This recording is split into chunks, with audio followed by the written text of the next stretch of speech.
Welkom by die Klipkouers Potgooi, waar ek gereeld gesels met Afrikaanse entrepreneurs en impakmakers ten einde die beste praktiese advies met jou te deel. Ek is jou gasheer, Jacques Passon. Laat die wiele rol.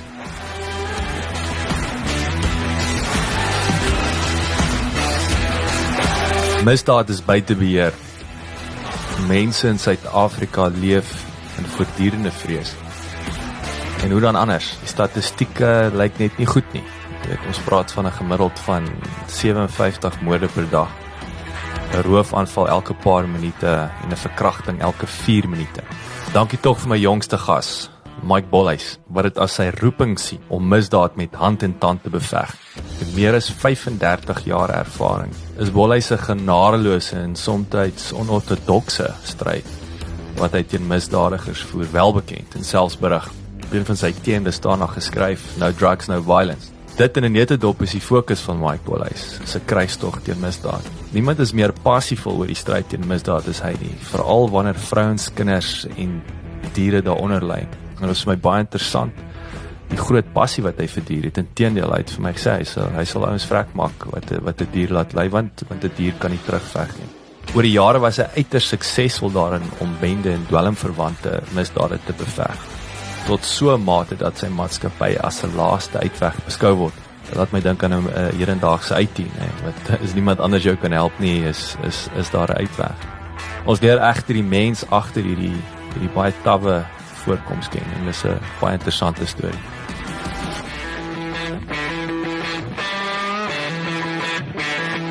Vraag jy 'n mens wees, Mike. Vertel so 'n bietjie meer van jou grootwordjare, jou vormingsjare, en jou pad wat jou tot hier toe gebring het waar jy nou sit. Yes, Jacques, baie dankie vir die geleentheid. Ek is in die begin van 1960 gebore in Pretoria, en ons was eers vir net so jare wat in Voortrekkerweg. Alles is nou in die laaste jare daar gedemolish, en ek dink daar's 'n moerse groot sentrum of iets daar. Maar dit was 'n ou rooi baksteenhuis gewees, is tipe van 'n railway house. En ek was ons was eventueel was ons 9 kinders gewees, waarvan daar nou 5 oor is, 4 is oorlede, maar van daar af, voordat ek daarop uitbrei is, het my pa daai tyd 'n klein hoewe in belang gestel daar by Rodeplaasdam, en dis waar ek nou nog bly. So dit gee vir jou die idee van hoeveel jare ek daar is. Maar anyway, die plek was R2.800 daai tyd, het my pa 10 jaar gevat om af te betaal. Yes. En daarna die een na die ander kinders soos orrelpypies vorendag gekom. Ek is die oudste, en ons het daar groot geword. Vertel ons 'n bietjie meer van matriek af tot waar jy nou sit. Omrede ek redelik ek sou sê, dit was nie net ek nie, maar ek dink vir my ander broers ook, omrede ons in die jare redelik, soos die Engelsman sê, we were frowned upon, was ons bietjie geïsoleerd, en jy het jouself heeltyd probeer bewys, en jy het heeltyd probeer betrokke wees en aanvaar word, en deel van die kliek en die crowd te wees, want dit is 'n verskriklike ding op 'n skoolkind om op afgekyk te word. En dit is 'n ding wat vandag eintlik 10 keer erger as daai tyd is. Daar is kliks, die wat geld het loop saam, die wat kleur is loop partykeer saam, die wat 'n punt wil bewys meng met ander kleure. Jy al daai kliks, en dit is elke keer en baie keer gewoonlik 'n groot invloed op die wat dan nie betrokke is nie, want dan wil die voel daar is iets fout, en hulle wil graag betrokke wees, hulle wil iets doen om deel te wees. Nou, ek het heeltyd so gevoel in my hele skooljare. Ek het heeltyd gevoel ek was geoust, uitgeskuif. Geensins, I never felt wanted or respected. Toe gebeur daar 'n insident in matriek waar ek daar was 'n paar, ons was 'n klomp skoolkinders gewees by Sunny Park. Ek weet nie of julle dit kan onthou nie. En ons was besig om kaartjies of iets te verkoop, en ek en die hoofseun wat daai tyd die blue-eyed boy was, en 'n paar van die ander, ons was net so 4 seuns in ons klas gewees, die res was almal vroumense gewees, was toe as 'n klas uit om iets daar te gaan verkoop, dink ek om iets, kaartjies of iets, ek kan nie presies onthou nie, maar ek kan die insident goed onthou, en dit was waar die 3 van die meisies, of 4 van die meisies was baie geres gewees by die petrolstasie oorkant. En ek het dit gesien, ek het toegetree en die ouens aangespreek, baie groter as ek, baie ouer as ek, en ek weet nie waar dit vandaan gekom het nie, maar dat dit het in aggressie ontaard. Hulle het vir my gegaan en ek vir hulle, en ek het die 2 of 3 manne daar gesort. Ja. Ja nee, dit was tipies, alhoewel ek sal nie sê tipies nie, maar 'n tipe van 'n wonderwerk daarso, maar dit het gebeur en ek kan nie presies verklaar hoekom, maar ek het die vermoë gehad. Yes. Wat hoorie maar, lyk my ek kan nog altyd bietjie baklei of toetree of medieer of mense uitmekaar uitkry. There and then it happened. Toe dink ek by myself, miskien moet ek bietjie kyk na my talente en dit bietjie onder die maatemmer uithaal en kyk wat kan ek doen, en toe besluit ek daar en dan, was 'n matriek. Ek wil die beste wees in wat ek ook al kan doen vorentoe.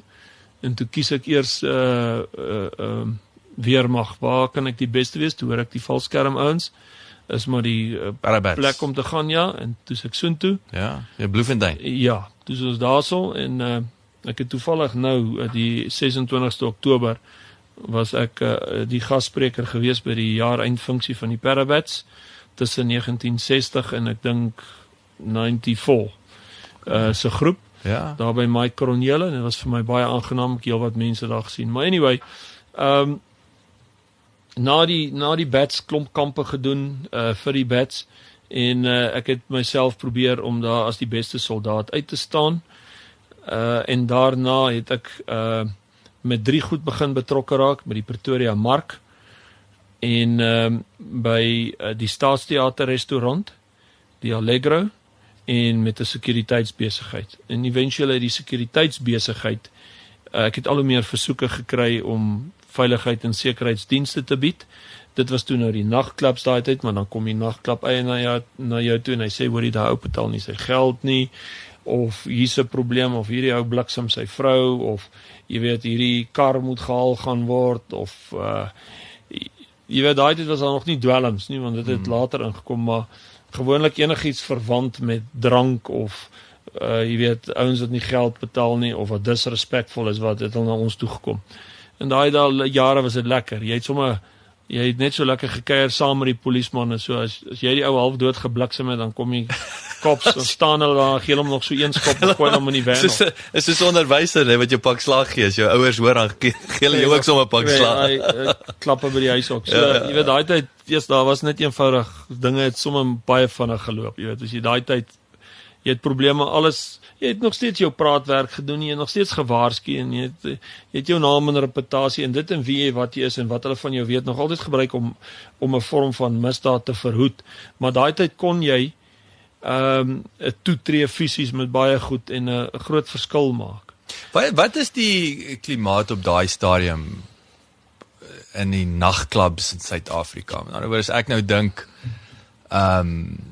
ek het nou welkom groot geword, jy weet, so jy het nou gehad, dis nou, as jy in 'n nagklub gesien was, is jy amper geskort deur die skoolhoof. Wat was daar stigma, was dit die rowwe Jacks, hoe was dit in Pretoria daai jare? As jy by 'n nightclub uitgang het? Nee, die initiële eerste nagklubs was nie noodwendig. Dit was deur die streng Christelike groepe gesien as 'n ewel, en eintlik tog so, want die ou kom nie in vir een drink nie. Maar om dit nou in perspektief te plaas, is die nagklubs was daai tyd nie beïnvloed deur dwelms nie. Steroids het 'n bietjie 'n rol gespeel, so daar was aggressie, en die ouens het hoofsaaklik mekaar getimmer oor girls, een wat vir 'n ander ou se girl kyk, of oor universiteits rugby spanne wat die kak uit mekaar uit bliksem daarso, omdat die span of die ou het nou iets te sê oor daai span of die span het verloor en. So die nagklubs was besoek deur ouens wat regtig daar of wou dans met 'n girl en net 'n goeie tyd wou gehad het, of met ouens wat girls kom soek het spesifiek, of met groepe wat dit, hulle noem dit pub crawling of nightclub crawling, deur die klubs gegaan het waar daar een of ander rugby game was of een of ander groep wat nou net gaan en oral uitgaan. Die probleem kom in met die hoeveelheid drank wat ingeneem word deur enige persoon. Al gaan die ou met die naaste intensies om net met sy girl te dans, of 'n ou gaan net om girls te ontmoet, of jy gaan nou weens 'n event. As die drank vloei, daai dit was dit brandewyn en vuiste, dan het die ouens braaf geraak, dan raak die ouens leeu's. Jy weet, ek het op een aand in die New Union Hotel, en dit is eintlik lelik om te erken, maar dit het gebeur, het ek en van my bouncers gestaan, arms gevou en gekyk hoe 'n ou uit die parking uitry. Hy was een van die laaste karre wat uitgaan het. Hoe hy sy kar afskryf voordat hy by die parking uit is. Hy het gefokken reverse in 'n ander ou in, toe ry hy in 'n jacaranda boom in vas, toe ry hy heeltemal terug in 'n ander garage in, toe ry hy oor al die asblikke, en toe donder hy nog in die sypaadjie reg voor by die dip. So, en ons dit was 'n dier aand vir hom. Ons het ons mors doodgelag, en dit was nie die eerste insident nie, maar die drankgebruik van die ouens was vir my op tye verskriklik lagwekkend, maar ook skokkend. Ek het gesien hoe ouens regtig misdadig kan raak en maar daai tyd het jy 'n probleem so uitgesort. So dit het nooit werklik waar verder gegaan. Die oomblik as ons sien drank, maak die ouens taai, dan is hulle verwyder. As hy omdraai en hy swipe na jou toe, dan het jy hom gebliksem. En dan kom hy die volgende nag na jou toe, dan vat hy jou hand, hy stikkend geslaan, hy vat jou hand, hy sê vir my ek het dit verdien, en ek is jammer en ek doen dit nie verantwoordelikheid neem. So, dit was oral so, daar was nooit so 'n ding van haatdraandheid en 'n ding wat verder gegaan het as dit, of polisie sake, of enigiets nie. It was always, die ouens eintlik wat die meeste geslaan word, gaan terug na dieselfde klap toe. Want in a way he wants to put it right, en hy wil weer, en hy het so lekker daar gekuier, en so voort. So van die bekendste nagklubs was die New Union Hotel. So waar, ek wou nou Kerkstraat. hierdie vraag, so Kerkstraat, dit was nou jou, so hoeveel was daar? Was daar top 3 daai jare, waar was jou main? Daar was, wat is daai een se naam? Jacqueline's was ook baie bekend, en Limelight later, dit is jare terug hoor. Maar daar was nie baie nightclubs nie, maar toe van die ouens sien, in nightclubs werk, het hulle klein plekkies begin oopmaak. So dit was 'n vreemde ding, ek wil sê, of dit was nie 'n algemene ding, nightclubs nie. Musiek trek die ouens, so die ouens het begin live bands inkry, en it's all good and well. Maar die ding het baie begin lelik draai, toe daar begin dwelms inkom. Jy weet, en dwelms was dit nou die ecstasy tyd? Dit eers begin met die gewone goed, soos ouens rookie zol, en daai tipe van goed, en naderhand het hulle begin met die sintetiese dwelms. Maar toe die dwelms die nagwêreld tref, toe tref hy die bouncer wêreld, toe draai ek teen, toe maak ek disband ek die hele bouncing groep wat ek gehad het, en ek begin teen van bouncers optree, want die bouncers is toe die verskaffers van die dwelms, hulle is die ouens wat van die drug lords die dwelms kry, en dan daar verkoop, en dan raak het territoriaal, en dis toe dit begin lelik raak. So in daai jare, en tot nog onlangs, want jy kan maar nou kyk, daar's baie min nagklubs, baie min. Want eventueel na 20 jaar of so het die penny gedrop. 'n nagklub eienaar maak 'n nagklub oop, maar he never sees that money, want die drug trade neem hom heeltemal oor. Hulle gee vir hom R10,000 'n maand, gaan sê sit by jou huis, you don't interfere, jy sit net daar, en as jy interfere, kak jy in jou family. So die ding het baie lelik gedraai in die drug kan jy maar sê onderwêreld. Wie was daai verskaffers? Is dit naïef om spot al by die Nigeriërs, maar is nee, daar's baie bene in die dwelmwêreld. Dit hang af van wat se dwelms ook. So in die nagklub wêreld sal dit meer sintetiese dwelms wees, maar is nie te sê 'n druggie het 'n voorkeur nie. 'n Druggie eventueel sal enigiets vat, veral as hy geld op is. So die ou spreekwoorde wat sê 'n ou sal sy ma se keel afsny vir the next hit, is toevallig so. Want as jy verslaaf is aan dwelms, dis letterlik die teenoorgestelde van die Heilige Gees. Dit is 'n gees wat jou beurt neem. Jy het nie meer so iets as 'n conscience nie, jy hoor nie meer 'n stemmetjie nie, daar's niks wat jou keer nie. Dis die total opposite. Jy is totaal geheel en al beheer deur hierdie krywing, en jy moet dit voed. En jy sal enigiets doen. Jy sal 'n blowjob in die straat uitgee vir R20. Jy sal 20 keer seks hê 'n dag, man, seun of dogter, met enigiets en enigiemand om jou hier te kry. Jy sal alles van jou ouers steel. Jy sal alles vat. So die dwelmwêreld is ongelukkige wêreld wat min mense wat uit 'n ouer era, en die wat nie daarbey betrokke is of was nie, onkundig oor is. Maar die wat my vandag oor praat en wat of vasgevang was in heroin of sintetiese dwelms of dwelms en betrokke was by syndikate, bendebedrywighede of bouncergroepe of daai goed sal presies weet waarvan ek praat en ook die wat vandag luister na wat ouers is, wat so 'n kind gehad of familielid sal sê, ja, Mike slaan die spyker op die kop, it's exactly so. Tja. As daar nou een ding is wat 'n familie in sy totaliteit geheel en al solied kan opfok, is dit een druggie of dwelmgebruiker in die familie. En ek praat van pensioengeld gone, karre gone. Ek praat van letterlik alles. Dis 'n kanker, dis 'n absolute familiekanker. So jy kan verstaan my geveg. Nou het ek teen hierdie bouncer groepe begin staan. Die bouncer groepe het begin, dis nou ouens soos Elite, die Hells Angels. So wat is hulle? Gee 'n bietjie agtergrond. Hulle was almal bouncer groepe met name. Maar wat het hulle? Is hulle ou militêre manne? Wat is hulle? Wat is dit? Net 'n klomp fris jump bunnies wat almal ouens wat hier is die ironie. Hierdie is nie slim manne wat gestudeer het. Want toe ek en jy vroeër gepraat het, vir jou gesê die oorsaak van meeste misdade in die wêreld onkunde. Is onkunde en armoede. Nou kom ek sê vir jou, al hierdie ouens wat in hierdie tryd ingaan, raak in hierdie tryd betrokke weens onkunde. So hy's 'n onkundige ou, hy's 'n onopgeleide ou, hy wil groot wees, hy wil aanvaar wees, hy spuit die steroids, hy oefen sy gat af in die gym en nou sê hy 'n reus. Nou om daai habit en daai oefeninge en daai lyf van hom te gebruik, raak hy betrokke by die bouncer wêreld en dan raak hy betrokke by wie mag inkom, wie mag nie, wie mag hier verkoop, wie nie, en eventueel raak jy ons betrokke self by die dwelms. En dan, there's no honor amongst criminals. As daar nou eers hierdie kriminele almal saam begin werk, dan eventueel al hulle mekaar uit. Daar is al baie bouncers vermoor, daar is al baie bouncer base verloor. So ek ken die bouncer groepe en hulle name van daai dae af. En ek het al van hulle name vergeet.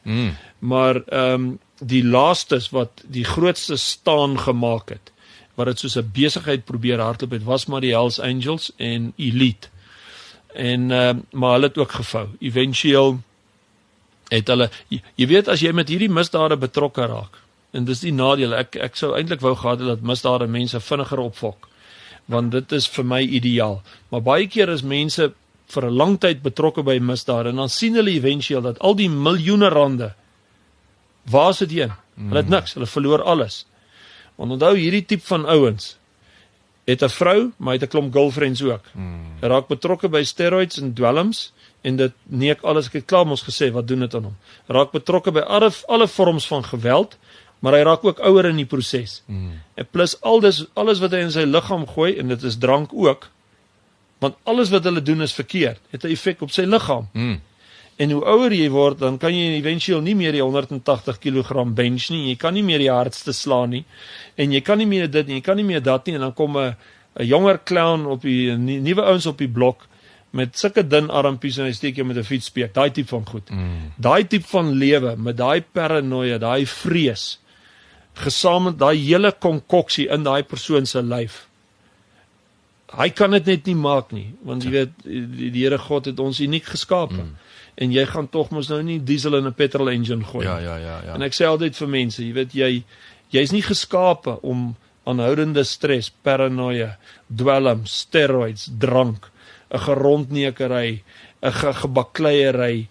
Jy's nie gemaak om al daai goed te doen vir jare nie, want jy gooi heeltyd petrol in 'n diesel engine in. Jou engine gaan staan. Ja. En sure as hulle das, maar partykeer vat dit eers soos 10 jaar voordat groepe heeltemal doodloop.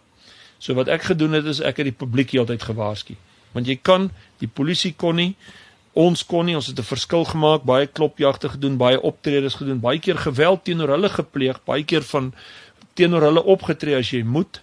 En ek moet dit net verklaar, ons is nie ouens wat gaan geweld soek nie. Ons werk op 'n verdedigende taktiek, so in ander woorde, ouens kom in wat kak maak in 'n klub, bouncers, dan stuur ek my ouens, my taakspan en hulle verwyder hulle en dan verwyder hulle op 'n manier wat hulle sou verstaan, want hulle kom om geweld te pleeg, so ons verwyder hulle gewelddadig. En dan drop die penny nou. Yes. Want op die einde van die dag moet jy 'n vreesfaktor hê in die bouncer bedryf. Hy moet jou vrees. So ja, ek het op 'n stadium baie fights geslaan, was baie groot, was baie gewelddadig, but only when absolutely necessary. So, maar daai jare is nou Is fight fire with fire met daai Jy manne. moet fire met fire fight. Maar eventueel het ons al hoe meer begin die dinge in die media plaas. Ons het openbarings gemaak oor die gevare van dwelms, wat is die nuutste dwelms, wat doen dit aan gesinne, vir mense gewaarsku, sleg gepraat oor nagklubs. Ek was op baie radiostasies, baie in die media waar gesê het, hou jou kinders weg daar. Want jy kan nie die kans vat nie.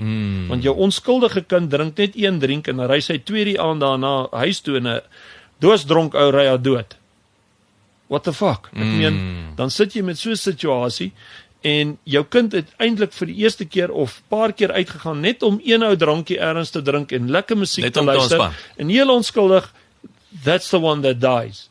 Of die ander kind stap by 'n trap af, wat ons al gehad het, sulke gevalle, en val van die trap af, afgestamp, deur die bouncer, want hy het 'n fight bo uitgebreek. So ons het vir ouers geskok. Ons het in die media geplaas gesê, hou jou kinders uit die nagklub uit. Ons het die jeug toegespreek, ons het die universiteite toegespreek, ons het nagklubs as 'n absolute ewel uitgebuit. Ons het nagklub eienaars gewaarsku. Ons het die bouncers gedreig en geïntimideer. Ons het die bouncer groepe uitgebasuim as die grootste drug dealers en die grootste gevaar, en dit het op 'n manier gewerk hoor. So eventueel nou het ons daar's omtrent nie meer 'n nagklub probleem nie. Omtrent die meeste nagklubs is toe. Mense wat nou kuier, doen nou 'n ander tipe van ewel, is of house parties of is van hierdie gesofistikeerde parties, maar dit is gewoonlik gesentreerd om dwelms. En dan moet ek ook sê geld speel 'n groot rol. So omdat die land in 'n vorm van 'n wel nie 'n vorm van 'n duidelike retrenchment is van geld. Ek meen omtrent al wat oues wat ek deesdae raakloop het dit terugsak in finansiële uitgawes beweeg. Hy kan nie meer dit bekos, hy kan nie meer dat nie. Jy weet, deesdae betaal jy wat vir 'n drink en jy betaal wat vir die daai en die ander gaan van excursion of uitgaan. So dit het ook 'n goeie effek in 'n manier gehad op die naglewe, omdat die ekonomie so swak is. So nou bly mense eerder by die huis, 'n klomp ouens gaan kyk saam rugby by 'n ou se huis, hulle drink daar saam of hulle reël 'n reunie en daai tipe van goed waaroor ek baie bly is. Wat 'n beter scenario is. So hoe lyk daai kommersiële model? Betaal toe jy nou die bouncer groepe, weet, hoe maak hulle geld? Word hulle retainer betaal? Word hulle per nightclub betaal? Hoe betaal jy jou bouncer? Betaal jy hom per uur? Hoe lyk gee ons 'n bietjie 'n snapshot van daai kommersiële model? So 'n nagklub sal jou huur om sy plek te protect. En Maandelikse fooi. ja, hy gee vir jou 'n bedrag en jy onderhandel met hom en jy as eienaar kry daai geld en jy skaf jou bouncers aan of jy het jou bouncers en jy gee hulle 'n per uur fooi en hulle werk in die aande. Dis maar hoe dit werk. So dit is 'n kontrak wat jy met die nagklub. Daar was nooit kontrakte en So, handshake. papierwerk nie. Nee, dit was daai tyd dat jy jou gesê en jy het so gepraat en so voort. Ja. Natuurlik het alles leliker gedraai later, nie van ons kant af nie, want ek het daai tyd uitgestap en dit begin stop. Maar baie bouncer groepe wat daai tyd hulle koppe uitgesteek het die nagklubs gehijack, het die eienaars en die setup daar en selfs die patrons, die mense wat daar kom, die besoekers Geterroriseer. en die regulars, kan jy maar sê gehijack en oorgeneem en gehanteer en toe die dwelms nou ingekom ensovoorts. En dan baie keer ook is situasies hanteer verkeerdelik hanteer, as nie meeste van die kere. So onskuldige mense sou seer kry, onskuldige mense sou sterf en daar is nie behoorlike reëls, regulasies toegepas nie, daar was nie behoorlike codes of conduct gewees nie, daar was nie ordentlike CCTV footage nie. So baie misdade het begin gebeur in die nagklubs. En dit het naderhand so geeskaleer dat dit gekom het op 'n punt wat ek nou net vir jou gesê het, dat ek besluit het, dis is dit. Ons met hierdie En moet toe. hier gaan ons nou met die exposure. En toe begin ons daai exposures. Toe begin ons agterkom, jy weet, waarsku die publiek dat hulle weet wat gaan in 'n nagklub aan. So wat is die kom ons kyk 'n bietjie nou ons het nou gepraat oor industrie en die huidige tendense. So nightclubs minder, ek bedoel ek is nou soos vars mos nou van die vliegtuig af, nou hoor ek van Presley's. Ek hoor langarm plekke en so aan. So is wat is die wat ek wil sê, wat is jy het nou gepraat van huis by die huisbraai en so, is dit nou maar net jy gaan kom by die bar en sit om die TV en eet 'n stytjie en 'n biertjie. Hoe lyk daai tendens? Ja, ek dink weens die resessie en die swak ekonomie het dit al hoe meer beweeg na private parties toe. Jy kry nog steeds jou pub hier en daar, jy kan oral rondry en jy kan sien hier's 'n pub. En dit is baie keer nou gekombineer met kos. Daai tyd se nagklubs was nie noodwendig gekombineer met kos nie. Dit was 'n nightclub. Uit 'n band gehad of 'n klomp musiek of raveclubs. Die raveclubs het daai tyd ook hulle koppe uitsteek, maar ek het onmiddellik die eerste raveclub toe opmaak, toe maak ek hom al toe. Ja. Dis daai een wat Johanna Hartman en Lolly Jackson probeer begin het. Om die waarheid te sê, hulle het definitief Johan het beloof dat hy het my gevra, jy weet, as hy wil die nagklub doen, dis 'n raveclub, en hy gee my sy woord dat daar sal nie dwelms wees nie. Sê van wel, ek kan jou een ding verseker. Ons kan seker maak dat nie dwelms in die klubs nie, maar kan jy nou sê hulle gaan daai hele area gaan vrot wees van die dwelms, want niemand kan daai rave musiek verstaan sonder ecstasy nie. Jy kan nie. Niemand kan daai musiek geniet as jy nie dwelms in het nie. Dit is iets verskriklik. Was dit onthou jy die Camel Experience, nee? Was dit ek onthou 20 jaar gelede. Ek onthou toevallig nou 99. Toe ek het my opleiding begin.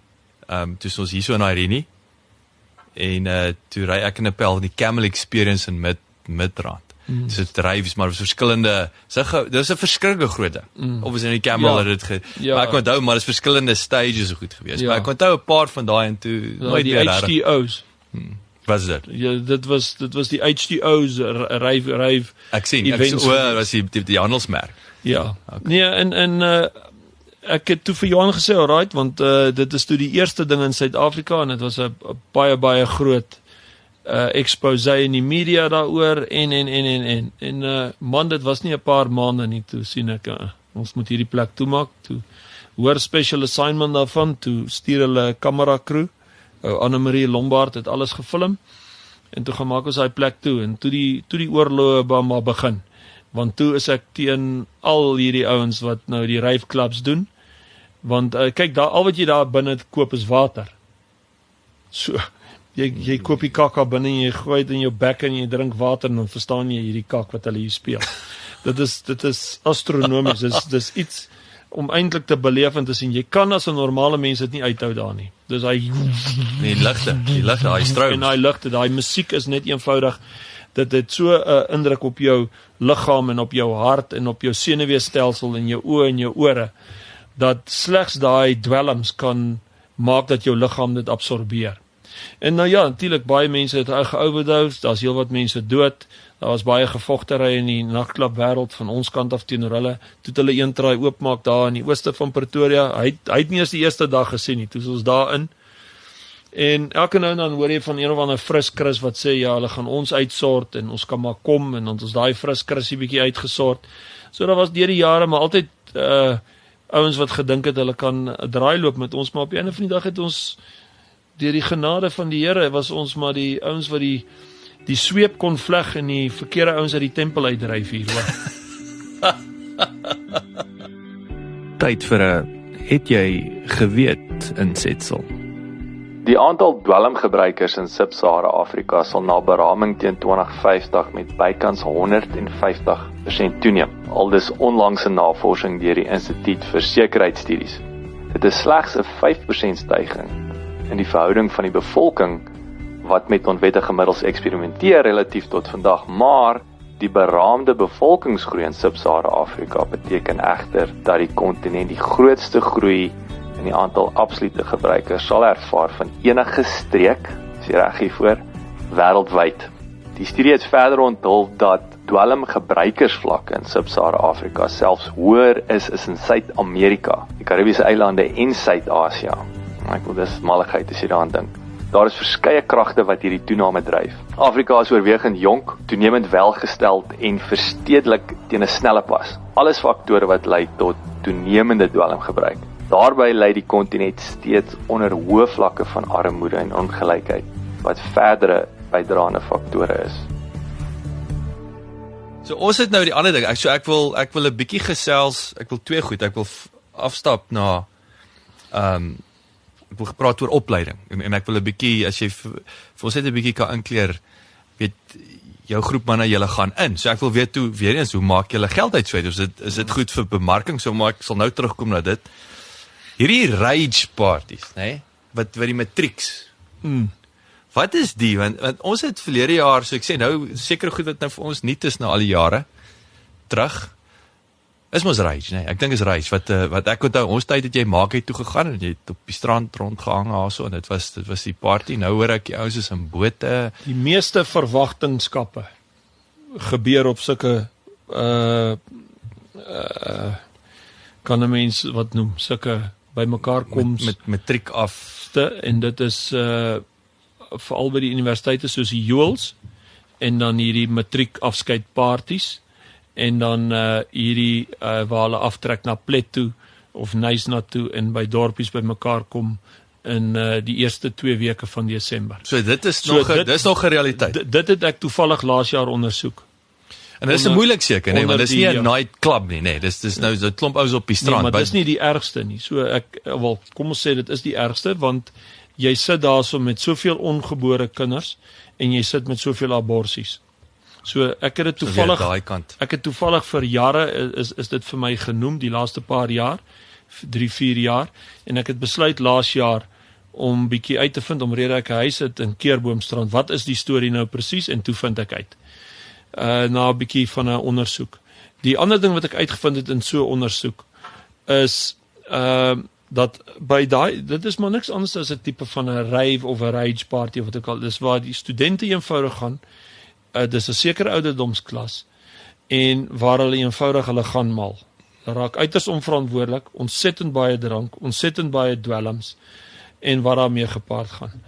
Maar ook van by daai tipe van byeenkomste van soveel min mense, ongelukke, geweld en ander vorms van misdade, soos mense se goed wat gesteel word of waar hulle diefstalle pleeg. En dit is wat my nogal geskok het. So die dorpe skop al hoe meer kant daarteen en tref al hoe meer reëlings daaromtrent. So hulle bring polisie in, hulle bring ekstra sekuriteit in en eintlik wil die meeste van die mense nie daar wees as daai kinders in daai tydperk daar is. So dit is nie 'n goeie ding nie. Dit is 'n slegte ding en as ouers is wat hierna luister, wil ek hulle regtig raad gee. Dit is baie onverantwoordelik om jou kinders te kan sê, al sê jy vir my mamma, ek vertrou my kinders, dat ek nou vir jou sê, as hulle in daai kar spring in Pretoria of Johannesburg of waar hulle ook al is, en hulle begin ry, dan drink almal. En as hulle bietjie verantwoordelik is, drink dalk die drywer nie, maar hy gaan ook drink. En eventueel gaan hulle 'n paar plekke kots op pad onder toe. En eventueel gaan ongelukkig die girls, wat betrokke raak by hierdie drank en dwelms, nie hulle self kan beheer nie, soos in fisies kan beheer, waar jy duidelik nee sê, en waar hulle betrokke raak met seksuele bedrywighede. En baie girls word verkrag. Nou, die rede hoekom die vrouens van vandag nie vorendag kom met sê ek is verkrag nie, is eerstens sy moet haar omstandighede verduidelik. Sy moet sê, luister, ek het 'n klomp drank ingehaat, ek was met 'n klomp studente, ek het gedrink, ek het 'n zol gerook, ek het bietjie dwelms geneem, en toe verkrag 3-4 van my maats my. Dink ek. So nee, die saak val nie weg nie. Die verkrachtingssaak sal staan. Ja.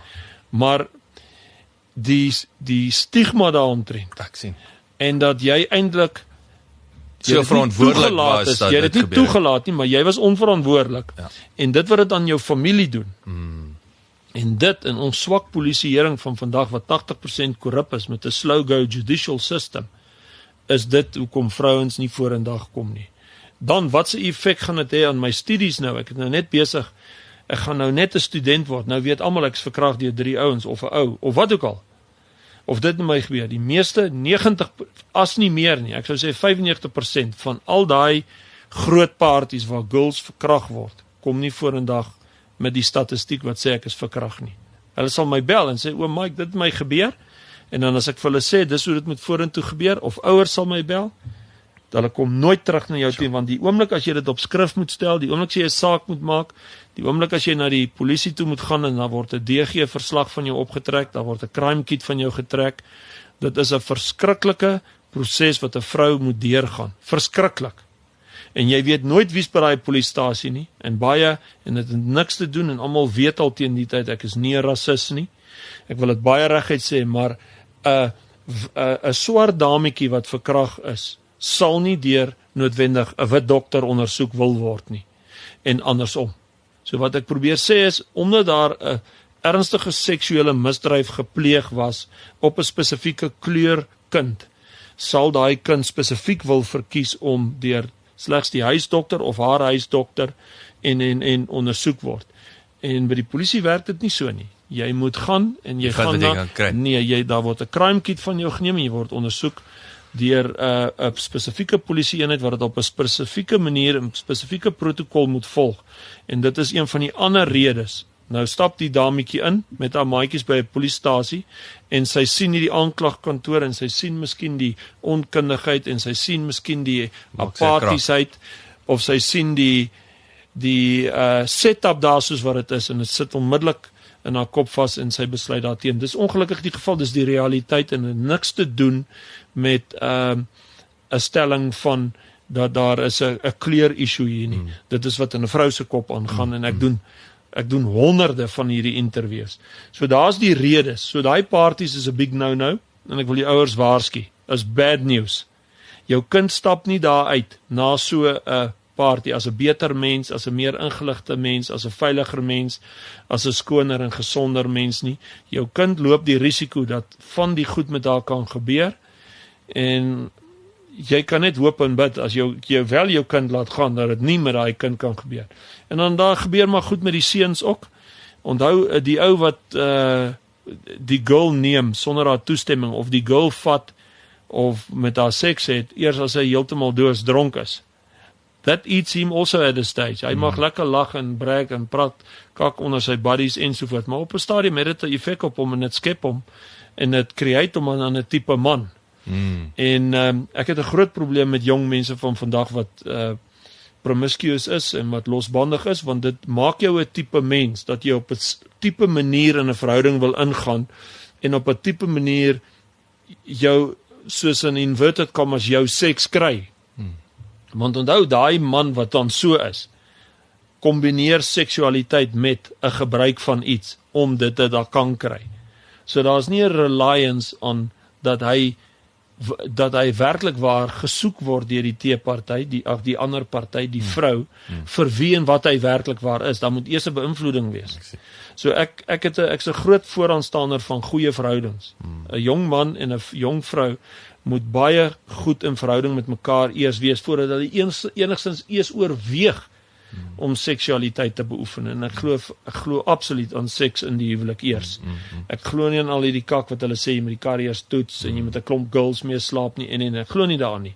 Maar anyway, dit gaan seker nooit gebeur nie en my idilliese voorstelle is miskien nie aanvaarbaar nie, maar ek het al gesien dat hierdie mense wat mekaar ontmoet dieselfde aan saam slaap en dan net as 'n klomp drankies gevloei het en dan raak dit 'n tipe van lewenstyl en as jy weer sien dan hulle ken mekaar nie, hulle het net eenvoudig 'n seksuele verhouding met mekaar, maar hulle weet glad nie wie's wie, waar, wanneer en hoeveel nie. Ek wil 'n bietjie gesels oor en ek dink nou jy's aan jong manne van vandag in terme van jy het nou jy is army toe, parabats, tawwe manne. Ons het nie army nie. Hoe bly jou manne fit? Ek wil jy het nou gepraat units. Hoe kyk jy na fiksheid? Ek wil jy vir my nou baie fit nou. Ja nee, ek wil jou eintlik jou ander vraag ook beantwoord deur die besigheid van vandag. Ek gebruik slegs hoogs gespesialiseerde ex-polismanne. So ek poach hulle as ek kan. So almal weet daar buite ek soek die superpolismanne wat nie meer in die polisie wil werk nie. Ek het skokkende nuus vandag en dit is dat die ANC het geheel en al ons land verloon en ons almal oorgelaat aan ons eie lot. This is it. En dit sê ek as 'n spesialis ondersoeker met die backing van my organisasie as 'n absolute evalueerder van die stand van die land. Die ANC het ons geheel en al in totaliteit verloon. Ons is oorgelaat aan ons eie lot. Dit sluit in die polisie. Die polisie kan hier en daar die mooiste berigte en goed plaas van wat hulle alles wil doen of gaan doen. Die korrupsie in die polisie is te groot. Ek vermoed die polisie is, ek sê dit nou al vir jare, maar ek vermoed dit is al meer as 80%. Nou korrupsie beteken nie net verkoop 'n docket nie. Korrupsie beteken as jy nie jou protect and serve diens kan lewer nie. In ander woorde, as jy 'n verwer soek by jou huis en jy sit 'n bordjie op by jou pad en sê ek soek 'n verwer, en daar kom 'n ou aan en hy gee vir jou 'n wanvoorstelling sonder dat jy dit in die begin agterkom dat hy's 'n verwer. Maar jy vind later uit hy's eintlik 'n mechanic. En hy begin daar verf en jy sien maar hy kan eintlik glad nie verf nie. En jy begin hom opcheck en jy kyk na sy dienslewer van verf, daar so en jy kom agter maar hy is nie 'n verwer nie, hy het wanvoorgestel, hy wou net die job gehad het. Hy is daar net vir die geld. Wat het hy anders gepleeg as bedrog? Hy het mos 'n wanvoorstelling gepleeg, hy het jou 'n valse CV gegee. Hy het vir jou gesê, hey, ek is 'n verwer, ek kan verf en hier's my hele credo en is vals. En jy het dit nou geïdentifiseer. So die polisie kan nie meer protect and serve nie, en dit is vir my een van die grootste bedrogspille in ons land. Dieselfde met die regering pleeg aanhoudend en constant fraud, want hy sê hy kyk na die armes, hy kyk na die onkundiges, hy kyk na dat hy die armes sal voed en skuiling gee en assisteer. Die geld kom nooit by hulle uit nie. Hy sê dat hy die onkundiges skole sal gee en sou oplei, want kundigheid is tog die toekoms, but he doesn't do it. En die polisie sê hy gaan jou protect and serve en na jou omsien, maar ek kan jou nou al sê, almal wat hierna luister, sal sê, Mike, jy is reg, as ek by 'n polisiestasie kom, daar's 'n apatiesheid, daar's 'n negativiteit, hulle sal alles in hulle vermoë doen om my weg te stuur, hulle wil nie die sake doen nie. Dan praat ek nie eens van oor die onkundigheid, want hy is nie 'n verwer nie, hy is eintlik 'n mechanic. Hy het 'n wanvoorstelling gepleeg. Hy weet nie om te protect and serve nie. Hy kan nie die werk doen nie. Hy is in die polisie omdat hy 4 dae werk en hy's 3 dae af en hy kry 'n pensioen en hy kry 'n medies en hy kry partykeer lekker abuse of power, want baie van die polismanne roof meer as die rowers in die huise. As hulle huis kom besoek waar 'n roof gepleeg is en daar lê 'n ekstra horlosie of paar rand los, gaan hulle dit vat. As hy by 'n ongelukstoneel kom, hulle vat die goed van die dooies en die wat daar stukkend lê. Dit is oral. Dit is 'n landwyse ding. Dis baie selde dat jy nie korrupte polismanne raakloop nie. En dit is vir my die skokkendste ding van ons land en dis die val van ons land. Ons val klaar, die spoed toekomstig in die volgende 5 of 10 jaar word net bepaal hoe daai 10 of 20% wat oor is, ook nog deel geraak van die hele vrot appel. So ek gebruik die beste ouens wat oor is. Ons word gesien as die einde van die lyn, when all else fails, dan kom hulle na ons toe, en ons probeer help. Baie moeilik, baie So die moeilik. staat kom na julle toe. En individue. Nee, in die publiek. Ons is daar vir die publiek, maar baie keer is daar van die staat wat ons vra om ons te help. Daar's baie keer polismanne wat ons vra om hulle te help, omrede hulle infrastruktuur dit nie toelaat nie. Die polisie sit met 'n moerse dilemma, hulle het nie 'n behoorlike infrastruktuur nie, hulle het nie kennis, kundigheid in die polisie om die cybercrime wat tans die grootste in die wêreld is. Dit is nou weer Vrydag weer gebeur, né? Cybercrime is die grootste misdaad in Suid-Afrika en is die grootste misdaad in die wêreld en ek sê dit nou vir almal. Hulle kan dit op hulle yskaste skryf. Die toekoms is cybercrime. As jy wil geld maak in die toekoms, dan kry jy iets wat cybercrime kan verhoed. As jy wil nie geld verloor nie, maak seker dat jy nie betrokke raak of ingesluk word deur cybercrime. En cybercrime sien ek as 'n sambreel wat sulke goed insluit soos hacking, waar hulle jou goed hack, goed wat op pad is hack, al jou identiteitsdiefstalle, afpersing, sextortion, daai storie waar die mense oor en weer kaal foto's vir mekaar het en afpers, photoshopping. Ek meen ek kan 'n foto van jou neem nou. En ek het 'n app. Ek het daai vermoë om 'n kaal lyf onderaan te sit. En 'n videoetjie nog te maak waar jy allerlei snaakse goed doen seksueel. En dan jou daarmee af te pers. As jy dit nie betaal nie, sit dit op jou hele Facebook post en almal sien dit. So die toekoms is cybercrime. Die toekoms is platforms. Die toekoms is sosiale media. Die toekoms is al daai goed. Mense luister nie vir my waar ek vir hulle waarsku, klim af. Gaan na die ou manier, stuur as dit nodig is, stuur selfs die fucking posduif. Maar stuur 'n gewone SMS as dit brood nodig is. Bel as dit nodig is. Moenie net selfies neem met jou karregistrasie in die agtergrond, met jou hele huis se nommer in die agtergrond, met almal in jou huis, met video's van oral waar jy vakansie hou, video's van waar jy werk ensovoorts. Hierdie is die next DNA. Hierdie ding wat ek in my hand hou, hierdie selfoon. Is the next DNA. Ek sê altyd vir mense, as ek 'n druppel bloed het, 'n paar nommers van jou, net so 3 of 4 van jou nommers, en ek het 'n haar, Ek het een bygevoeg, jou selfoon het ek alles. Die ouens hou alles op hulle selfoon. Mans, girlfriends. Hy hou alles van sy vrou, sy girlfriends, almal van sy staf, vir wie hy werk, waar hy werk, sy pinnommer, sy bankrekeninge, waar hy sy sekuriteitsgoed gekry het en geïnstalleer het, invoices, goed van sy werk. Die ouens stuur en brag aanhoudend op alle WhatsApp groepe, met alles deur sy selfoon. Nou raak hy een aan doosdronk in 'n bar en hy verloor sy selfoon, daai ding raak in die hande van 'n verkeerde persoon. Hy gaan deur hom en hy sien politieke stellings wat jy maak en hoe jy daar staan met 'n moerse R1 en hoe braaf is jy en wat so soldaat jy is en vir wie jy stem en wie jy nie stem nie en wie's die en wie's daai en hy spoel sy bek oor wat alles aangaan en wat hy alles lees. Dan het hy ou alles van jou, weet hy presies en sê, I know who would like this phone. En hy vat dit na enige vyand van jou. Ja. So ek waarsku mense dat die toekoms is die platforms. Dit gaan erger en meer raak en jy moet so vinnig as moontlik, so gou as moontlik terug te beweeg na behoorlike direkte kommunikasie en oppas vir alle inligting op jou foon. Maak hom dat hy net kan bel en ontvang. Maak dat jy eerder die moeite doen oor belangrike goed iemand te gaan sien en maak seker dat daar so min as moontlik van jou inligting beskikbaar is. Ek sien ek skok jou met hierdie goed, laat ek jou sê, hoe kry al hierdie syndikaate ons inligting? Uit asblikke uit. Pragtig. Uit asblikke uit en by korrupte mense by bankinstansies en selfooninstansies en groot maatskappye. Want jy wonder baie keer by myself, what the fuck, waar het hierdie ou my nommer gekry? Wie's jy? Asblikke, mense gooi elke dokument in 'n asblik. Mense shred nie. Mense kyk nie wat hulle in 'n asblikke gooi nie. Is daai, Mike, sê ek van jou rede, hierdie is ek vind dat Suid-Afrika is nog steeds daai en ek sê amper.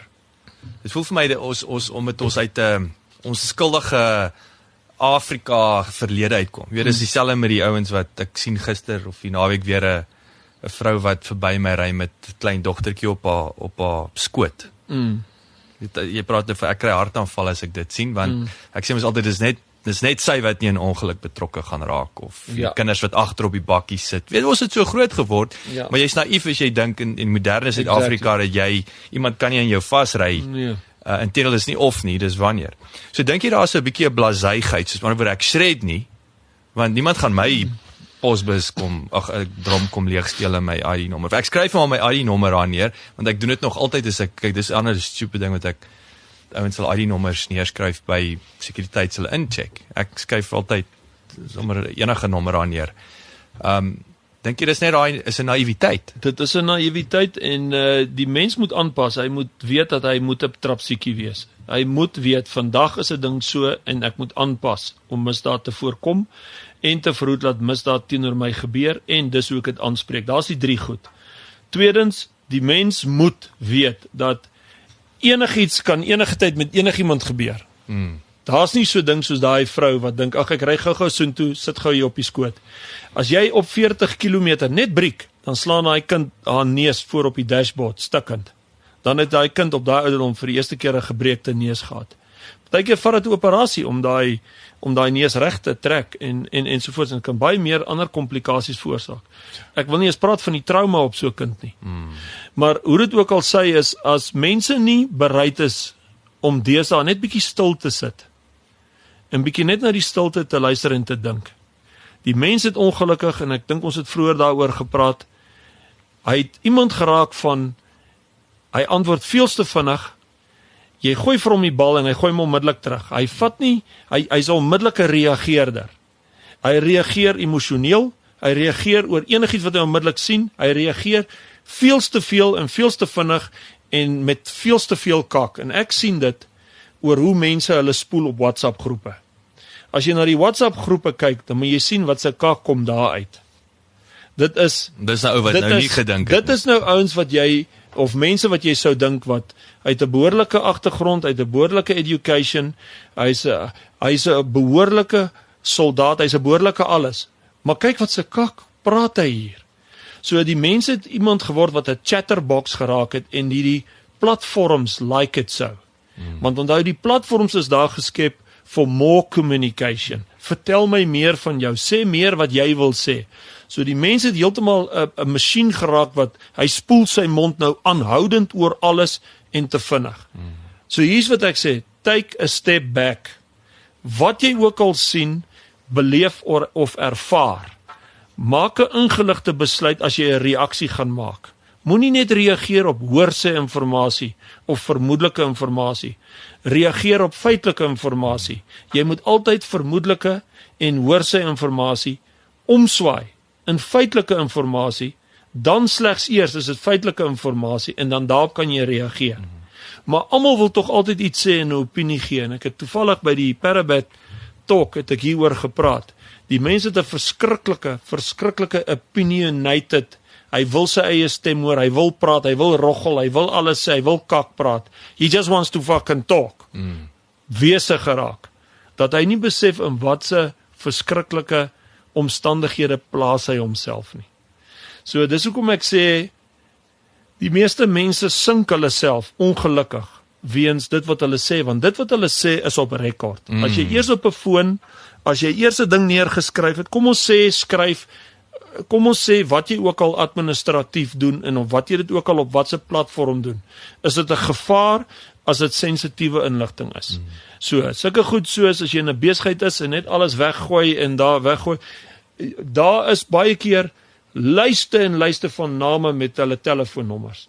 Daar is baie keer inligting in 'n organisasie wat sensitief is, wat net eenvoudig in die asblikke gooi word en dan word, soos jy gesê, net eenvoudig aanvaar, ag wat, you know what, the dustbin man will throw it away. Maar jy sal nie weet of 'n syndikaat Wes-Afrika man by hom gestop het en gesê het, when this company throws their documentation away, keep it for me, I'll give you 500 rands. Of jy sal ook nie weet van, en dit kan ons nou ongelukkig niks aan doen nie, maar ons vind dit uit, dit is die geval, by ouens wat by cellphone companies gaan werk met die doel om inligting te kry, want hy kry 'n sideline pay, want al daai inligting word gegee aan 'n syndikaat.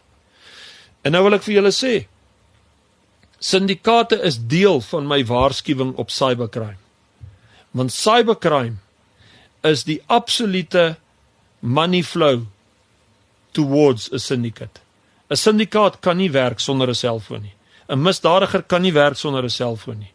Maar hy gebruik dit tot voordeel van misdaadpleging en tot voordeel van cybercrime. En dit gaan die grootste probleem wees in ons land vorentoe. En daar is nie 'n oplossing daarvoor nie. Daar is nie 'n polisie-eenheid wat dit behoorlik kan aanspreek nie. En daar is nie die kundigheid nie. En ons mensdom dink eenvoudig, dit gaan nie met my gebeur nie, maar weet jy wat, die oomblik as dit met iemand gebeur, dan hardloop hierdie woorde in sy kop rond en sê, shit, het ek maar na Mike geluister. So ek waarsku die mense, oppas vir die tegnologie. So daai, en ek moet nou actually, dis wat ek nog vandag gaan doen, ek wil 'n bietjie gaan kyk, om selfs net seker te maak, want soos jy sê, dis die preventative, dit is om proaktief te wees, daar is apps daar, waar hy selfoon van jou, ek wil nie sê bulletproof maak nie, maar as jy nou, en ek besef nou net selfs, okay, ek gebruik apps wat uit 'n wêreldperspektief bulletproof is, so jy gaan in my foon kan inkom, jy gaan noodwendig in my Evernote kan inkom, of in my Dropbox kan inkom, maar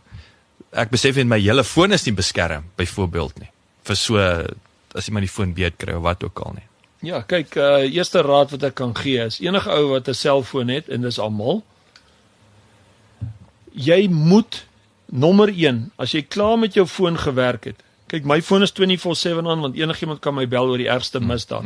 Maar ek, as 'n spesialis ondersoeker, daar's nie 'n manier dat ek hierdie foon sommer sal verloor of verlê nie. Hy is soos 'n extension of my hands, soos my wapens. My wapens is altyd by my.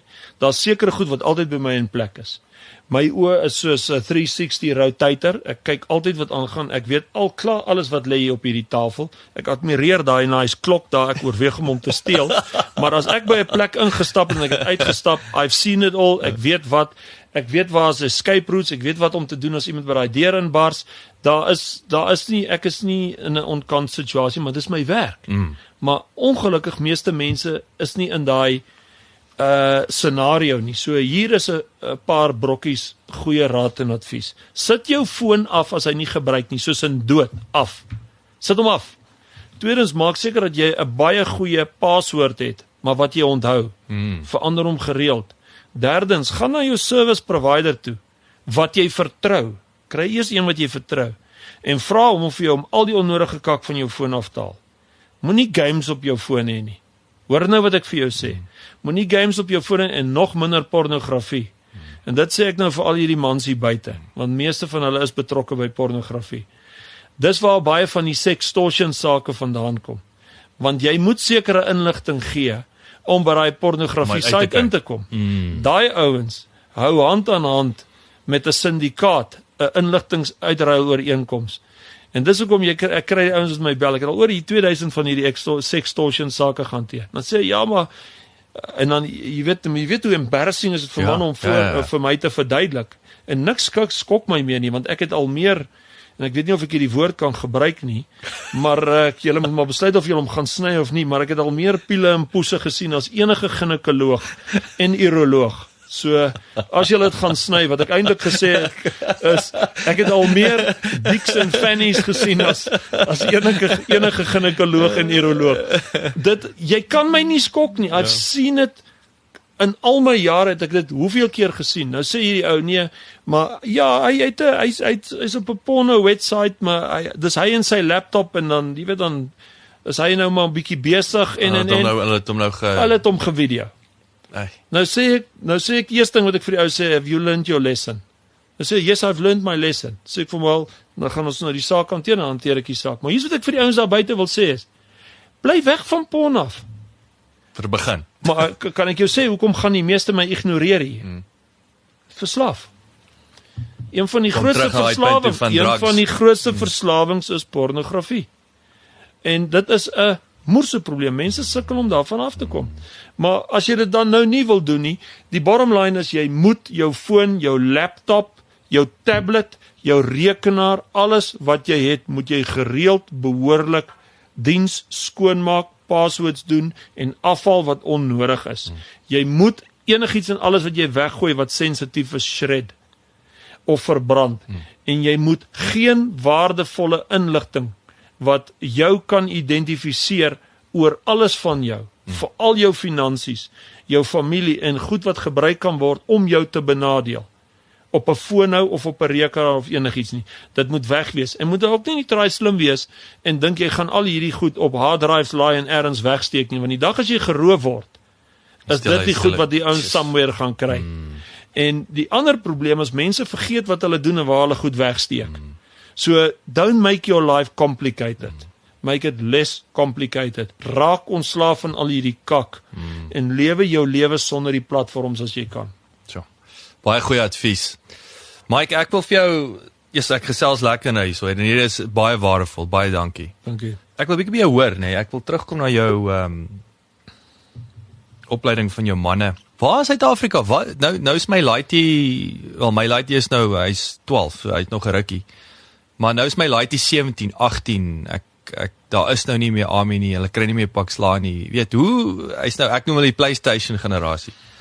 Waar in Suid-Afrika kan jy ou 'n bietjie net 'n bietjie tawer, of selfs kom sê ek is nou weer die witboortjie manne. Jy weet wat jy praat nou van exit routes en jy kyk rond en jy's voorberei en so aan. Waar is daar 'n private instansie doen julle dit? Waar kan 'n ou 'n bietjie 101, ek wil sê, jy weet wat ek bedoel, kom ons noem dit nou maar Army 101, wat jy net die basics cover hier in Suid-Afrika, bestaan dit? Nee. Jy sal hier en daar geïsoleerde instansies kry wat dit offer, maar gaan ek jou skok, die belangstelling veroorsaak dat daai ouens dit nooit maak nie.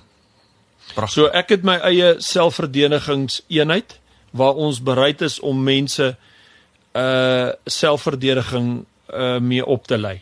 Jy weet, van huisvrouens af tot die plaasboer, tot die wie ook al daar buite. En ek sal vir jou sê, die versoeke wat ons kry baie geïnteresseerde mense, maar die versoeke na ons vir hulle gesê het wat so 'n program behels, val heeltemal weg. So jy praat as 'n persoon, maar ek wil vir jou sê daar's min mense wat daai mindset het soos jy, en jong mense. Die mens het, en ek is jammer om dit te noem, het 'n absolute lui wese geraak. Hy wil nie, hy soek die minste vorm van konfrontasie en hy soek die minste vorm van stres op sy liggaam. So in ander woorde, as daar 2 toilets in die huis is, gaan hy na die een toe stap wat die naaste is aanhoudend. Ek weet nie, en ek dink die mense daar buite sal saam met my stem en uitbars van die lag wat ek nou sê, maar ek weet nie of by jou die geval is nie. Het jy al jou laaitie 'n paar opdragte gegee en het hy sy skouers so vorentoe laat sak en so gemaak. Nou, dis hoe die mens geraak het. Hy rol sy oë en hy maak so. So as jy nou vir mense in 'n gemeenskap sê, kom almal saam, julle gaan eenmaal 'n dag 2 kilometer moet hardloop en julle gaan 20 minute moet oefen en geleer word hoe om 'n mesaanval of 'n wapenaanval verskoon my te hanteer en die oomblik as jy dit doen, dan maak jy dit is asof hulle nie tyd het daarvoor nie en ek sê nie dit is asof nie, ek weet dit is die geval. Ek ken mense, ek is 'n mensekenner, ek is 'n super profiler of human beings. Mense wil nie. Mense wil net en dit is 'n gejaagdheid, dit is 'n ratreis. Mense wil net so vinnig as moontlik, soveel as moontlik gedoen kry met with the least effort en constraint en konfrontasie. So dis hoekom mense nie betrokke raak om misdade te ondersoek nie of op te los. Dis hoekom mense nie uithardloop as 'n ander ou se alarm afgaan nie. Dis hoekom mense net in nuuskierigheid kyk na 'n ongelukstoneel, maar nie betrokke raak nie. Dis hoekom mense nie in howe wil getuig nie. Dis hoekom mense nie sake wil maak nie, want dit vat iets van hom om dit deur te druk. Nou, by dit gesê is, blameer ek hulle? Nee. Kom ek sê hoekom nie? Hierdie land het ons in so 'n posisie geplaas dat meeste mense wil net eenvoudig nie gesien onder die radar betrokke raak met iets nie, hulle wil onbetrokke wees. So, die oomblik as hy hoor die buurman se alarm gaan af, dink hy by homself, o fuck, as ek nou uitgaan dan, dan kan ek dalk daar geskiet word, en ek is nie opgelei om myself te verdedig nie, so I'll maybe make a call, maar wie wat ek dink, daai ou wat oor kan die pad bly, ek onthou, hy's 'n ex-soldaat, hy sal seker bel.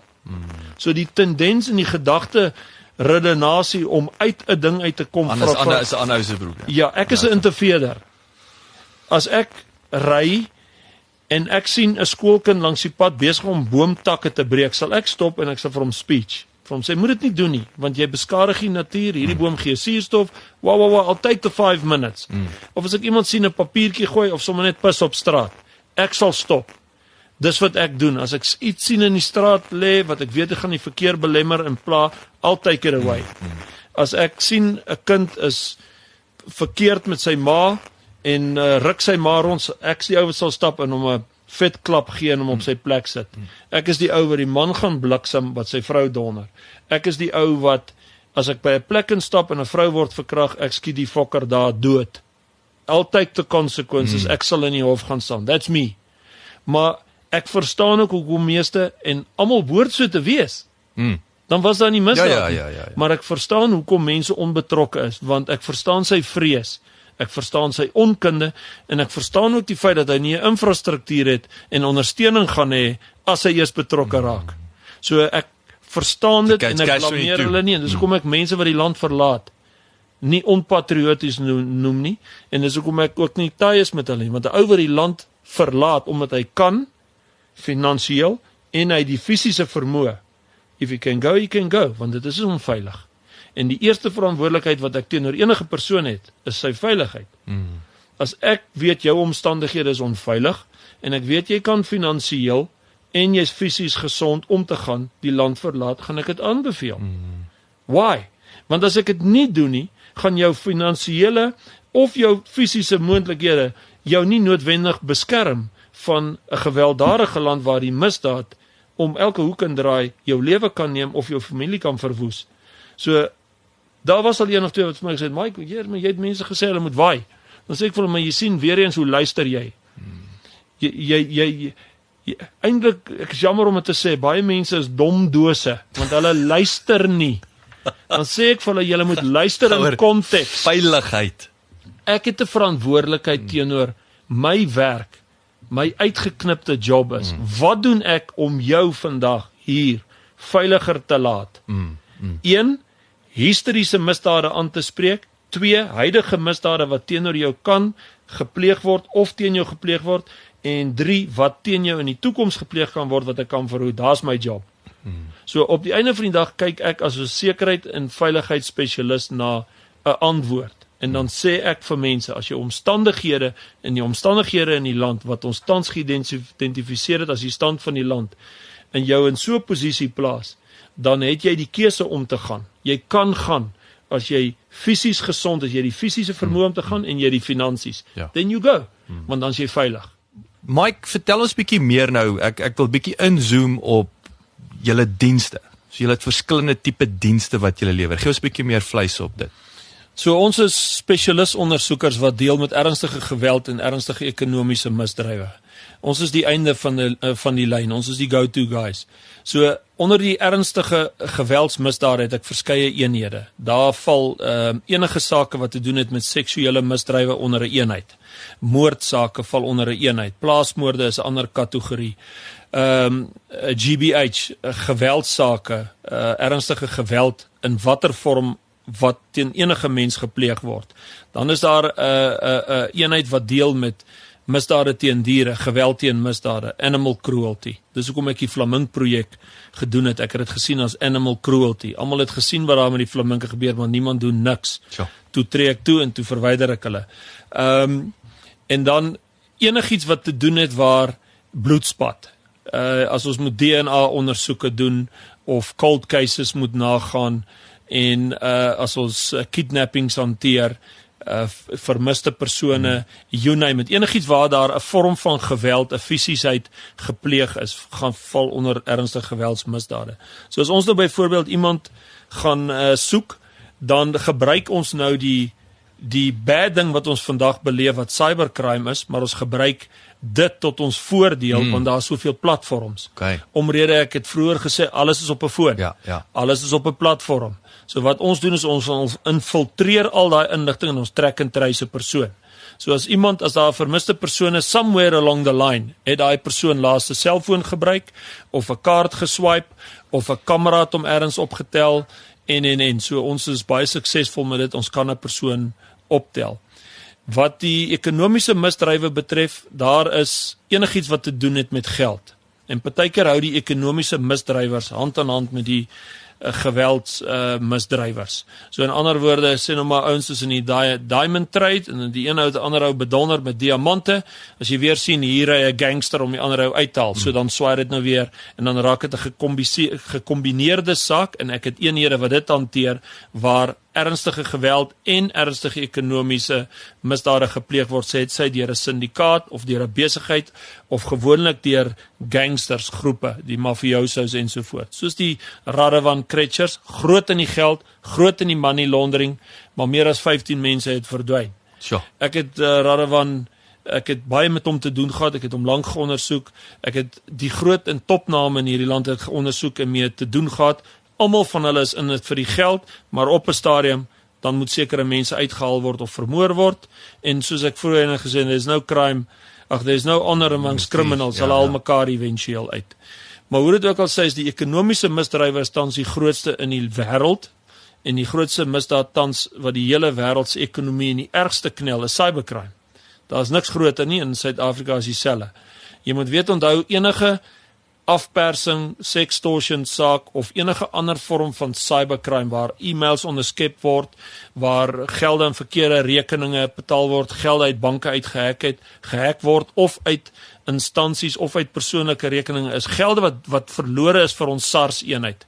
Dit gaan uit die land uit, dis weg. Dit word deur Afrika manne, die Wes-Afrika manne of syndikate of hier geskep of buite geskep of eenvoudig verwyder. Daar is nie so ding van 8 to 5 job nie en ek betaal my wet en my tax nie. Dis geld wat hierdie land geheel en al verloor. Daai misdadigers vat nie daai geld en hulle bou 'n mansion hier en daai huis sit hier vas op die grond nie.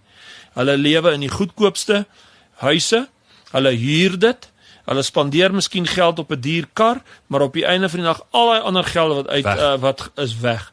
So die piramidskemas word daar ondersoek en enigiets wat te doen het met finansiële diefstalle, bedrog in besighede, polygrafering, enigiets waar enigstens iets gesteel of wat te doen het met net geld waar daar nie fisiese geweld is, val onder daai eenheid.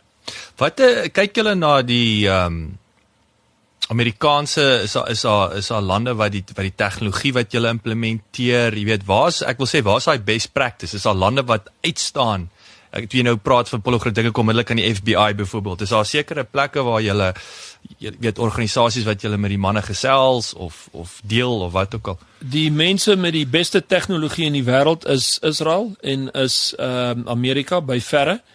Ek het ouens met wie ek nou saamwerk in Israel en ek het ouens wat vir my werk, wat van Israel is, Mossad manne. Dit is 'n sensitiewe en 'n privaat scenario in my organisasie en dit word slegs aangewend om misdaad aan te spreek. Dit het nie 'n politieke naderdraai nie.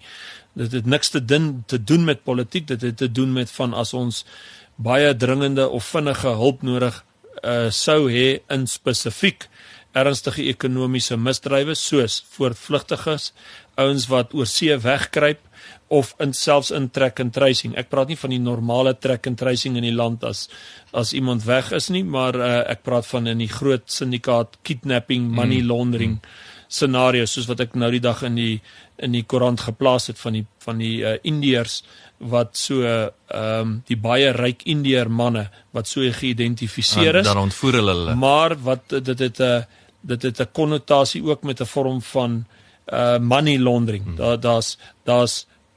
Daar's 'n baie gekompliseerde misdaad wat daar gepleeg word waar die penny nog nie heeltemal gedrop het in hierdie land en dis waar ek hierdie manne en mense by betrek om dit sodoende eerstens te openbaar sodat almal weet hoe dit werk en dan daai laaste koerantberig het dit redelik mooi verduidelik en tweedens dan ook hoe om dit te vermoed. Maar dis ook weer eens 'n misdaad wat nie gaan stop nie, want van daai kidnappings is gereël en is beplan gewees om sodoende geld uit die land uit te kry. Money laundering is seker die tweede grootste misdaad in die sin van die hoeveelhede wat bedrae betref.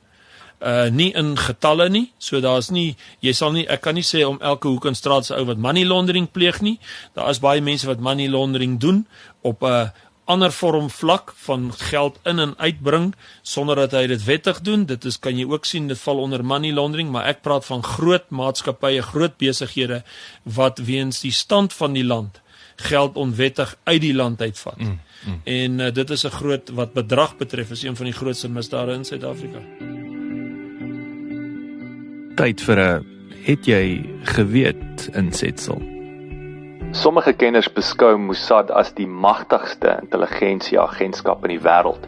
Mossad is verantwoordelik vir Israel se insameling van intelligensie en is aktief betrokke in geheime operasies, paramilitêre aktiwiteite en teen insurgencies of counterinsurgencies. Vandat dit in 1949 deur die eertydse Israeli premier David Ben-Gurion in die lewe geroep is, het Mossad 'n skadu-agtige terrein beklee en opereer hulle totaal onafhanklik van enige van Israel se demokratiese instansies. Geen wet bepaal Mossad se funksies, hulle doelwitte, sendings, magte of begroting nie. Dit is nogal scary. En aangesien dit nie onderhewig is aan die grondwet van die staat van Israel nie, word Mossad gesien as 'n sogenaamde deep state of 'n deep state. Hulle direkteure doen direk aan die eerste minister verslag en Mossad se jaarlikse begroting word op $2.73 biljoen geskat en hulle het na bewering 7000 operateurs in diens wat van Mossad die tweede grootste spionasieagentskap in die weste maak na Amerika se CIA. Wat is een van die snaakste goeters? Net tot die ligterkant. Wat jy kan, is daar iets wat oppop wat ons mee gaan eindig? Wat is een van die snaakste goed wat jy het vir my vertel van daai bouncer, daai was baie, of daai dronk ou wat by die wat jy in die bouncers uitgecheck het. Dit was my verskriklik snaaks. Jy nog so 'n stalkie. Op 'n stadium het ons 'n saak gekry van 'n baie groot Indiër groep wat ons gevra het om 'n sekere ander Indiër aan te spreek omdat die Indiër verskriklike moeilikheid veroorsaak het vir die Indiër gemeenskap en hy net eenvoudig geboelie is en 'n super misdadiger is. Hy's 'n serious gangster gewees en niemand kan hom vasvat nie. En die hele Indiër gemeenskap in Pretoria het hom al probeer aanspreek, dis nou al jare terug. En niemand kon hond haar afmaak nie en hulle het toe besluit om my te kom nader, 'n baie bekende familiegroep. En hulle het ons ontmoet en ek en my hulle het vir ons gesê hoe erg dit is en hulle het verwag van my om my gevaarlikste ouens saam te bring en ek het toevallig gesê, alright, ons kom na julle kantore toe en ek is daar toe met van die ouens wat groter is as berge met tattoos all over en. Want dit is spesifiek so versoek. Hulle sê hulle soek impressive mense en ek gaan nooit om 'n kliënt te impress met size nie, want that's not where the real power lies, maar as dit versoek word, is dit baie keer nodig om dan iets te bereik. En in daai geval was dit so. So ek is toe soontoe en ons het 'n gesprek gehad en hulle het vir ons die omstandighede verduidelik en ek het gesê ons gaan met dit deel, kort, kragtig, niks helse chats en hugs en kisses en gel en humanaas nie, is net vandag gesit, geluister, koppe geskit, ja, amen, woep en ons is uit. En die volgende dag toe ek nou op die saak klim, as ek is die baas van 'n baie groot organisasie, ek doen altyd die eerste fase, toe ek nou die ou bel, ek dink, want dis hoe ek werk, ek bel eers die ou en ek kyk of ek kom met die persoon wie ek is, of ek dalk moontlik by hom bekend is, dat jy weet, wil jy nou hierdie roete vir my, gaan jy nou stop met jou kak, kan ons jou op 'n ordentlike manier op sy skuif, sodat daar nou rus en vrede is. Toe ek nou bel, toe antwoord 'n dame die foon. En sy sê vir my, ek sê toe ek wil met die persoon praat, sy sê vir my, this is very sensitive time. Die gentleman wat ek soek just died. Ek sê, oh, okay, well, thanks a lot, that means a lot to me, en ek sê die foon neer, en ek sê bye. En die kliënt was een van daai kliënte, en baie van hulle is partykeer so, dat hulle verwag as jy is nou net in die kantoor, of hulle was by jou in die kantoor, hulle wil nou môre weet wat. Ja. En soos dit nou, wat dit nou snaaks maak, soos dit is, omtrent 'n uur later kry ek toe 'n oproep van die kliënt af. Baie excited, en hy's 'n praterig ou, en ek wag tot hy klaar is, en hy vra vir my onder andere, what has happened? En ek sê vir hom, he's dead. Maar hy sit onmiddellik die foon neer. Ek wou nog verder verduidelik, maar jy sien nou al die joke. hy het nou net 'n assassination gecommission. Nou try ek om terugbel, nou antwoord hy nie. Toe besluit ek gaan sy broer bel. En obviously hulle werk in dieselfde kantore, is alles hier oor kan die hier in Pretoria, maar nie sê wie dit is. Ja. Maar in ieder geval, dit is haar hele familie in oproer. Die bottom lines wat dit so snaaks gemaak het, is hulle het dit toe so gedink dat dit ons was. En eventueel moes ek eintlik iemand onderkry wat na hulle toe gaan en sê, listen, there's two sides to a story, just listen, nee, maar hulle het net eenvoudig gesê, listen, let's just totally disassociate, no calls from Mike or his people, no, we've never met them, we've never seen them, CCTV video's skoon gemaak, alles, maar dit was baie snaaks, ja. Mike Bolhuis, dankie, dit was 'n voorreg om jou te chat, maar ek het dit verskriklik baie geniet, dit is 'n hele ander angle hierdie, dit is nou, as ek nou kyk, ek dink nou, hierdie is, ek sê 120 onderhoude wat nou al lewendig is. Ja, so hierdie was sekerlik een van die interessantste, so ek sê heeltemal onkant, ander kant. So nee, baie dankie vir jou tyd. Dit was heerlik om jou te ontmoet het. Ek waardeer baie en ek sou sê as dit ooit in die toekoms daar 'n klipkouer 2 is op Mike Bolhuis, is ek meer as bereid om dit te doen, want ek is seker daar sal baie mense wees wat baie vra het en wat baie meer wou weet oor die stand van die land. Maar ek dink as mense net toepas wat ek hier sê, weet, just take a step back. Staan net bietjie stil, dink. Dink voor jy iets sê, gaan deur alles in konteks. Luister na al die hoorse inligting, die vermoedelike inligting, en dan reageer slegs op feitelike inligting en maak 'n ingeligte besluit in konteks. Moenie net die opskrif van 'n berig lees nie. Lees die hele storie. Moenie net lees hierdie ou het dit gedoen of daai ou het dat gedoen of dit of die of daai nie. Lees die hele storie en neem altyd in ag, daar's altyd meer inligting. Moenie emosionele besluite neem nie. As jy emosionele besluit neem, is dit altyd verkeerd. Jy neem 'n ingeligte besluit tot op al die inligting tot jou beskikking. Moenie net val for something that's too good to be true. It usually is. Moenie gaan staan en geld gesit in enige ding nie.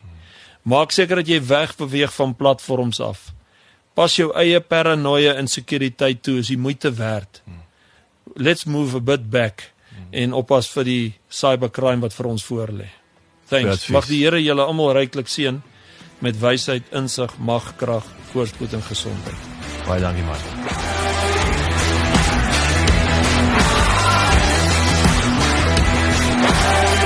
Baie dankie dat jy geluister het. Vir 'n opsomming en notas van die episode, gaan asseblief na ons webwerf www.klipkouers.com en teken sommer in terwyl jy daar is, dan kan ons jou gereeld op hoogte hou. Baie dankie.